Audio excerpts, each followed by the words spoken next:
From the arena to the front office, this is Scoreboard. I'm Chris Titley, and each episode brings you stories from the game of sport, where mindset, money, and meaning shape what comes next. Athletes, coaches, owners, and business leaders unpack the moments that matter, because the Scoreboard isn't just about winning, it's about life beyond the game. Now let's get to this week's episode. Hi, it's Chris Titley here, and on today's episode of Scoreboard, I'm joined by Tom Boyd. Tom, thanks so much for being part of Scoreboard, the podcast. Oh, absolutely. Fantastic to be here. Tom, we're sitting here on Monday, the 2nd of June, around midday. How was your weekend been, mate? Yeah, it's been a hectic little period for me. I typically, between sort of April and end of September, just have an incredible sort of high volume of speaking work. I do about 100 speaking events a year when it comes to mental health and performance. You add in sort of ambassador work, a day job with a company called Everperform, specialising in performance and risk, and you end up with a really, really busy calendar. So I'm fresh off a trip to Kyabram, which is up in the northern parts of Victoria. Touched Bendigo and Kyabram on Thursday as well. So it's been a bit hectic, but a great night's sleep last night and a bit of exercise this morning and ready to go. You mentioned footy there. I'm curious to know your relationship with footy and whether that's changed over time. Yeah, for sure. I mean, when you go sort of through your life as a kid who grew up in the eastern suburbs of Melbourne, you know, footy fanfare is as much a part of life as family is in many ways. And as a Carlton supporter growing up, I certainly had a lot of that. But very quickly, as you sort of work through the ranks of the junior talent pathways and you start to progress towards being potentially a professional, that sort of attitude towards the game changes from it being about fun and passion to what can I learn? Who can I watch? How is it going to prepare me better for a potential life in professional sport? Upon being drafted, then you have another shift altogether where really you're starting to use this as part of your processing power when it comes to improvement, when it comes to coaching, when it comes to celebrating those things that you've done really well. And it's really an all day, every day thing. You know, you'll be doing vision either individually, with a coach, with a team, 6 or 8 hours a week at a minimum. So by the time you get through all of that and you end your career, it certainly feels like you could be continuing to do all of the hard parts of your job without the financial reward by watching too much footy on the screen. So it took a couple of years. I'm out of the game sort of 6 seasons now and certainly starting to feel much more like a fan again. I can appreciate the challenges the players have on the field. I'm a bigger admirer of all of their accomplishments, but still have that sort of inkling of working back to being a fan once more, as it's been sort of 15 years or so since I was one in the first place. Yeah, and Tom Boyd, the AFL player versus Tom Boyd, the person, how have you coped with that in terms of the identity in sport? Oh, well, for starters, absolutely horrendously. I mean, playing footy at the top level, one of the great challenges I think that happens in an environment as high performing and as rudimentary as the AFL in many ways is that you end up being defined by two things. One, a very variable outcome-based sport which delivers the reference point as kicks, marks and handballs. So did you do what you said you were going to do on the weekend and by how much or by how little? And then what spills out of that is a completely unable to control narrative that spills through social media, the broader media network, and the commentary associated with the game itself. And I think one of the things that really I struggled with when I was playing was all of the inputs to that outcome did not matter one bit if you didn't achieve what you said you were going to achieve or what people expected of you. And in the case of me as a number one pick and a guy signed a massive contract as a 19-year-old, the limit didn't exist in terms of how I was expected to play on the weekend. And so often I felt like I fell short and had to really adjust to that. You fast forward to out of the game, however, it's a completely different thing. The impact that you make with people on a regular basis is all much more appreciated. And in many ways, I think the corporate sector could take a leaf from football's book in trying to make people meeting expectations, preparing for performance and performance as a whole as probably the takeaway in terms of what sport does much better than business. And when it comes to high performance, those words, your definition, I suppose, in doing my research is a little bit different to some people's high performance and your own personal high performance versus what expectations are. Do you want to talk about that for a sec? Yeah, so I think high performance in any given industry looks the same regardless of how you get there. I mean, so take a salesperson, right? Someone who knocks their sales targets out quarter after quarter is someone who would be considered a high performer. The thing is, though, that the way to get to that goal and the way to get to that performance sustainably and consistently can be done really, really differently.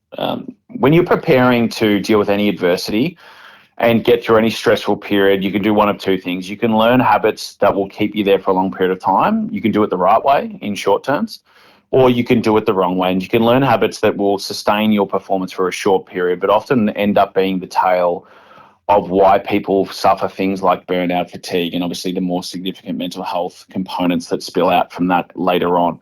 And I think the tale is really as old as time, and particularly if you think about our sort of big metropolises like Melbourne and Sydney, and of course the growing ones around the country, is that the story of these high-performing executives, leaders, managers, you name it, within any industry, who get to a point in their life, mid-30s, early 40s, and they have a complete and utter sort of life refresh. And a lot of that happens when people prepare to get to their outcomes that they're seeking in the wrong way. And it was certainly the path that I took from an early age, where everything that was in my future could be sacrificed in hope that it would improve the success of today. And that's certainly the way that football tends to bring what it tends to bring out in people. And I think for me, the goal is really, how can I sustainably do this, improve my performance over an extended period of time, become one of the best? And unfortunately, that takes so much more than just getting the outcome on the scoreboard. And in terms of the support network through that high-performing period that you're in of the AFL, I suppose, how important was that for people that maybe could have broken the circuit a little bit, that were outside of the game, that cared about you, not really cared about what you did on the field? Yeah, it's a good question. I mean, I have a great family support. I've got a wonderful wife who was a partner of mine basically through my whole football career as well. And I think at the end of the day, it's a bit like leading a horse to water. If someone doesn't want support and can't see that support is important, then it doesn't matter how much is available. It's really an opt-in sort of business. And I think for me, so much of the reasons why I didn't access more support during my career and in other examples throughout my life has been because, one, I didn't feel like I deserved it. Two, I felt guilty that I was having issues given how much positive things were going on in my life and how good my life looked on paper. Or two, I didn't understand what the actual issue was. It's very difficult to diagnose something, or if you can't diagnose it, to actually go and seek the right support that you need. And so often speaking, I wouldn't interpret the mental health issues that I had as issues with, I might have thought of them as sleep issues, or perhaps I thought it was just going to go away or it was stressful, and it really wasn't that consequential, and I just had to get over it and get through it. And I think so often that's why people don't seek the support that they need, is because, one, they can't understand or diagnose what the issue might be, but two, they don't feel like they deserve or can seek the support that they actually need. Do you think the modern-day AFL player or the modern-day professional sports athlete, they're so focused that they forget about some of these things, and then that actually kind of falls through the cracks and creates a sort of a compound effect later on? Absolutely. I mean, let me give you the simplest example, right? There's probably a slightly incorrect misnomer about the AFL that they have the access to the best healthcare professionals in the world, right? And therefore they should have the best health outcomes. Whilst they have access to the greatest surgeons and doctors and psychologists and psychiatrists that are available, the decision-making tree of what is important is extraordinarily different than what it would be applied in public practice. So the example I would give in my personal sense is that in 2016, I had a shoulder issue coming into the season. And throughout the year, I had a dislocation of my shoulder 15 to 20 times. Basically, every time I stepped on the field, it would happen once or twice. Now, that's not a good health outcome. And so the impetus for the physios and doctors and myself at the time was, how do I get out on the field for this season? And what specialist treatment, rehabilitation or otherwise can I use to be able to perform in my role for the season ahead? You get to the end of the year, then you get the surgical intervention, and then you start on another rehabilitation plan before playing again the following year. If you take that into the normal context, if someone had a physical injury like a shoulder issue that I had, they would deal with it straight away. You would rehabilitate it. You would be on very, very light physical duties as you progress back to trying to get your shoulder into a position that would be sustainably good for the rest of your life. Whereas in football, you sacrifice much of that sustainably good for your rest of your life piece in order to get a more discernible. So it's sort of just a different way of thinking about the fact that, football applies different say, life typically does. And in many ways, whilst footballers have so many advantages, there are a few examples where I would say that there are certain disadvantages that really the football public and the public more broadly don't quite understand the severity of. And your shoulder, how's it now? Well, I went back to play in the EFL briefly after I retired and definitely hurt it again. So quite frankly, if I was self-diagnosing, which is always a dangerous thing to do, and this is not based on like Dr. Google or whatever, this is based on my experience of how my body feels, I probably need 2 shoulder recos. I'm getting closer to needing another ankle scope, and I probably need a hip scope, would be my current guesstimate. Not that I've ever actually spoken about this publicly, but that would be about where I think my body is at. The question is that conducive or required based on my current physical activities? And the answer for the moment is probably no. I did a podcast recently where they said there's a bit of an ACL epidemic going on. Do you watch football now and see some of these injuries and you're like, gee, that's really harsh and unlucky, and then thinking, well, actually, why is this continuing? Yeah, it's a good question. I mean, like, it comes back down to physics, yeah? Like there's some calculation of a vector of force that goes through your knee, and then there's some calculation of how much your knee can take from a force point of view. So, yeah, it's really one of those things where there was a philosophy that I heard from a head physio during my time in the AFL, and essentially it went like this. During pre-season, there is an expectation that you will have one small injury a week and one significant and season-impacting injury a month, right? And it's not to say that that's the desired outcome. It is the outcome that will happen invariably if you're pushing your group to a level that actually puts them right at the edge of redlining without going over it. And so between the 50 guys that you have in your list, certain numbers of those guys will experience that red line earlier because they're not as fit or as capable, whether it's an age or aerobic capacity or whatever else. And some of them will experience it later, but you need to push the group to get to a point where they're right at that edge. Otherwise, you're not going to be the best that you can be. And again, this is a very different theory, I would say, than is applicable outside of the world of Aussie rules. But if you take it back a step away from redlining and you go to really that sort of healthy stress level that's conducive to improvement, performance, and the development of resilience and the tools required to be resilient, that's essentially, I think, what one of the great challenges from a conceptual point of view that we have in today's conversation, which is, particularly in younger people, hey, I feel bad right now, and there's a number of things that could be contributing to that. That must mean that the activity that I associate with feeling bad must also be bad. Now, that's obviously not correct from an academic point of view, but even from a practical point of view, the best and most opportune and desirable and enjoyable moments in most people's careers are on the other side of some form of struggle.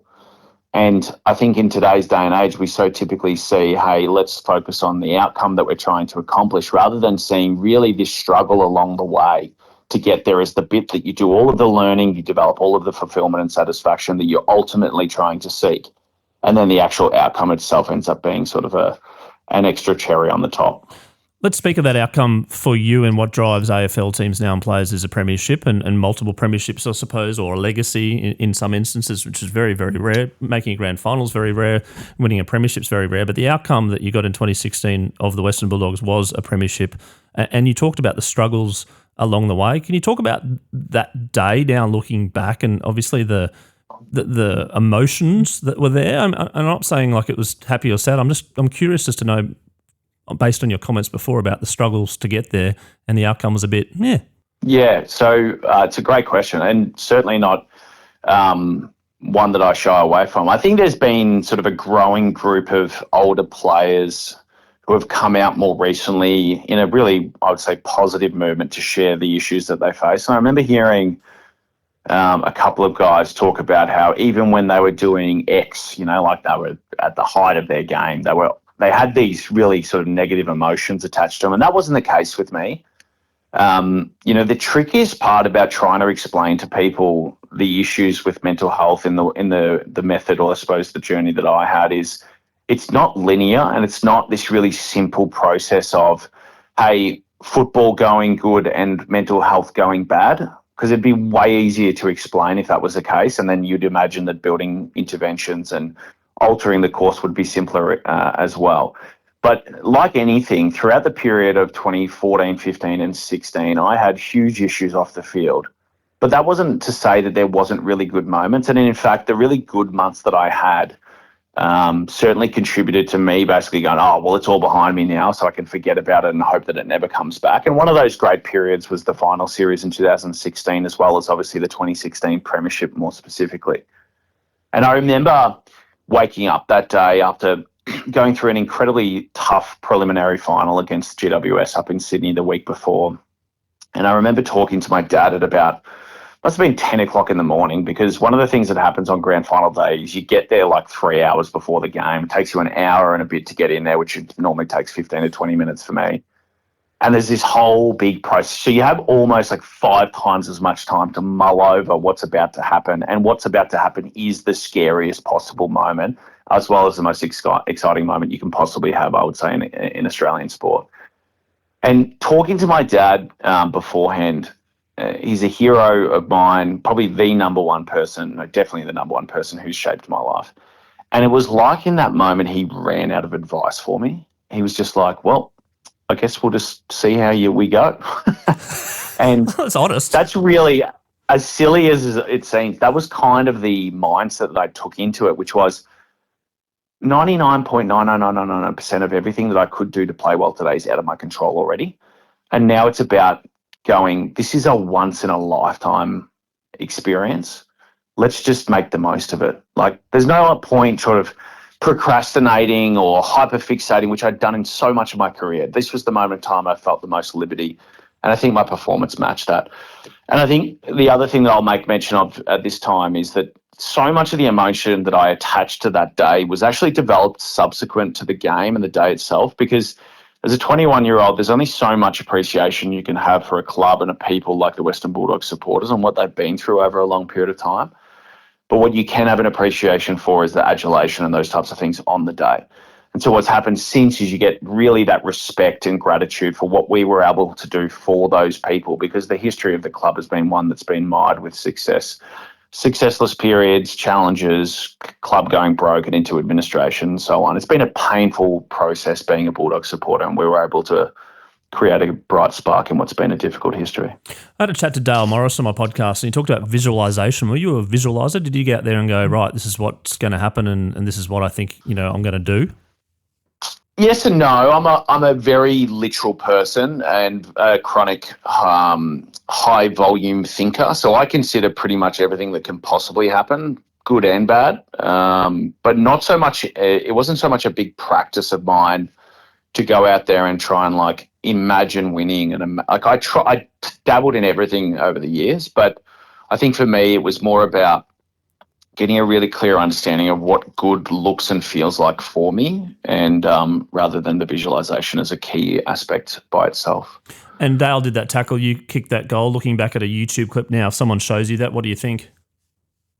Well, I'd say that I haven't seen it that many times, but that would be about as blatant a lie as possible.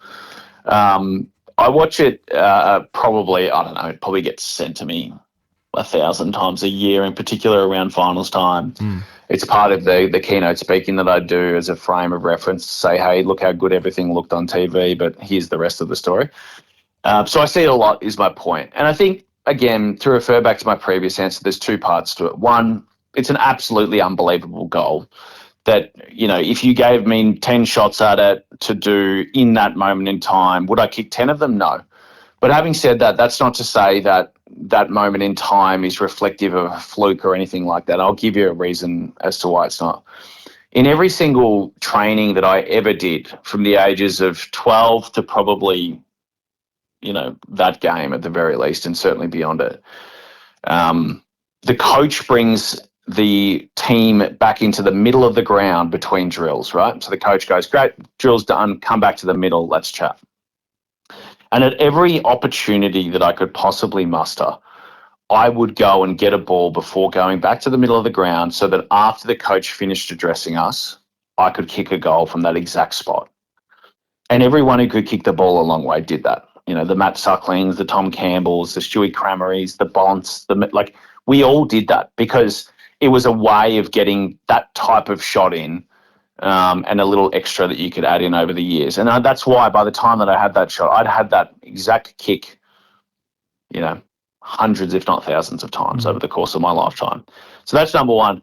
Number two, I think that, when you really look at it, the moment in time to create something as special as the first team winning the premiership from seventh position on the AFL ladder at the end of the season in AFL history. I'm not to say that's the only moment. Of course, there's a million other ones, including Pico's goals only a few minutes later. That's special. To do the first time the Bulldogs win a premiership since their first and only in 1954, 62 years later, is unbelievably powerful. And I think to do it in a way that really marked the moment when, those supporters I mentioned before could feel like victors for the first time really in their living memory. It's all just a compounding effect of special upon special and the trade and the deal and everything else that comes in between, and really a sort of crowning moment of my sporting career. Yeah, absolutely. Dale sent me a text earlier saying that he reckons he could have kicked the goal. What do you reckon? Dale could have kicked it if he had 2 kicks to get there, is my answer. And he'll love that. And this is like a part 2 in golf. And he said that you didn't hear the whistle. Is that right?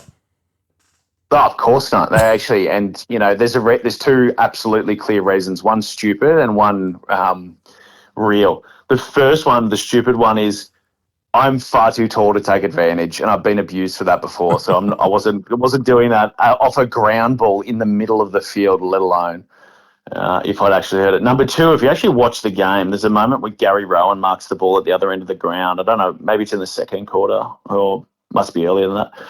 And he basically gets a touched ball. He marks it. No one can hear the whistle. Everyone presumes it's a mark. He goes back, he lines up, and then he gets tackled. Like, this is like a 7 to 10 second clip of people not being able to hear what the umpire's saying.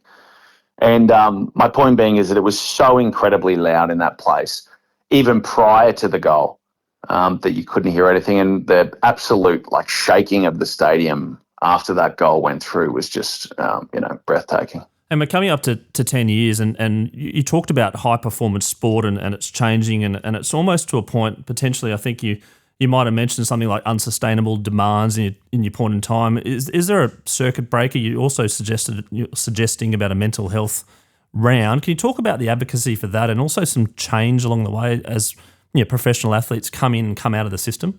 Yeah, for sure. So let's take the second part of the question first. So you entered the league.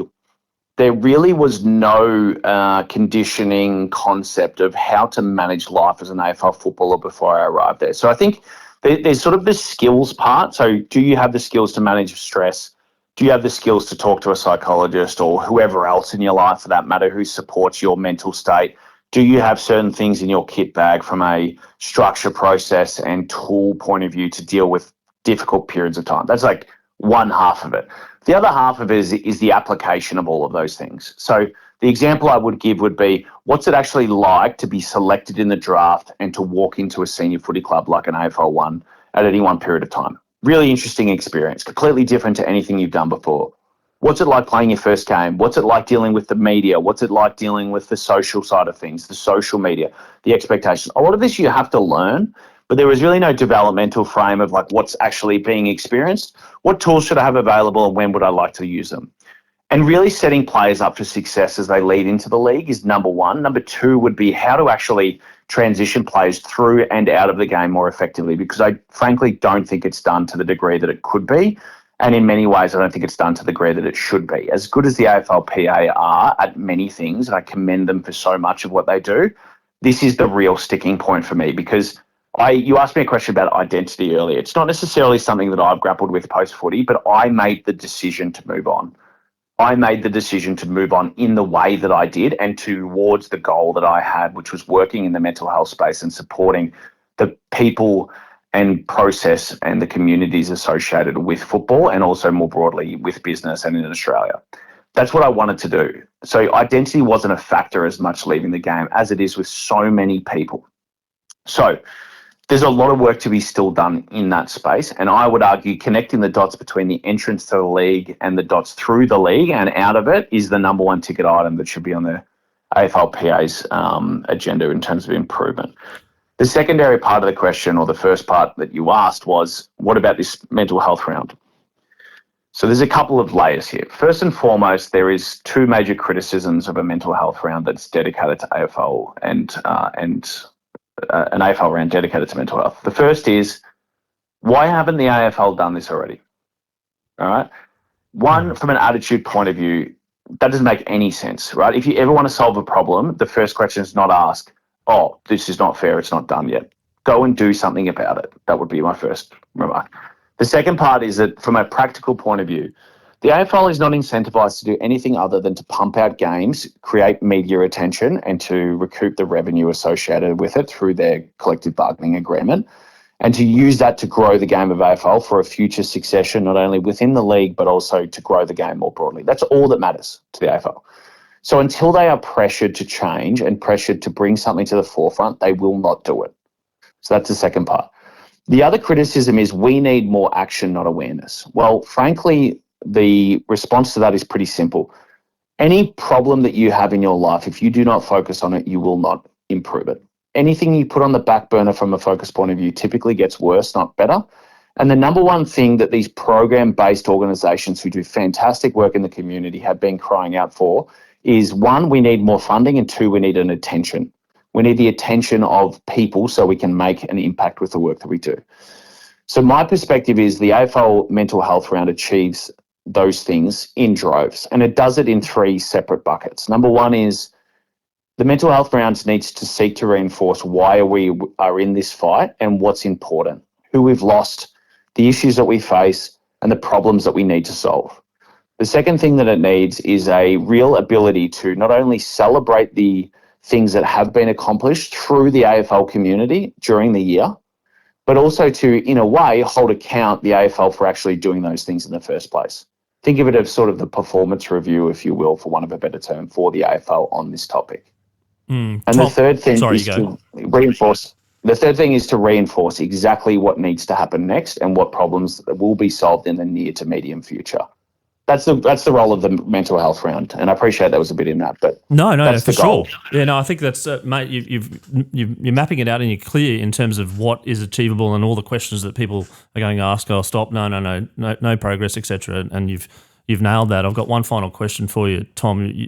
There's kids out there playing footy. There's 15-year-olds that wanting to become AFL players and AFLW players. What's some advice that you can give to them now in 2025 about being a professional athlete? Oh, for one, it's an absolutely awesome experience. I'll never dissuade anyone from doing it. It's one of the greatest periods of time in my life, but it is challenging. And because it is challenging, go out and seek as much knowledge and as much insight as you can to how to manage your mind, your body, and your emotions associated with those two things so that you can do this as successfully as possible. That's basically the advice that I'd give to anyone. If you love it, go and do it. If you're going to do it, understand the risks, understand the challenges, and go and find solutions for it, because it can be the absolute pinnacle of your professional life and something that reaches and touches so many different people across so many different colours, creeds, and otherwise. So go ahead and do it. Just do it with your eyes wide open. Tom, thank you so much for having a chat today on Scoreboard. I really do appreciate your journey and sharing your journey and your insights in terms of the transparency and openness around mental health, as well as little highlights of your career, etc. And looking forward to following the progress. Looking forward. I really enjoy the LinkedIn updates and the articles that you write, and hopefully can get to share them and support them in the future. And looking forward to catching up. Awesome. Appreciate you having me. Thank you.